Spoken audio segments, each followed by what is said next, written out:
Бақыт Мансариннің тәуелсіздік өлеңі.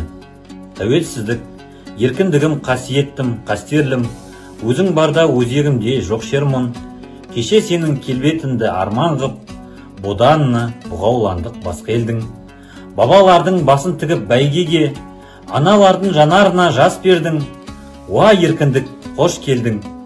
Өзегімді өртке ораған қоғамда, өз үйіме өзім өгей болам ба?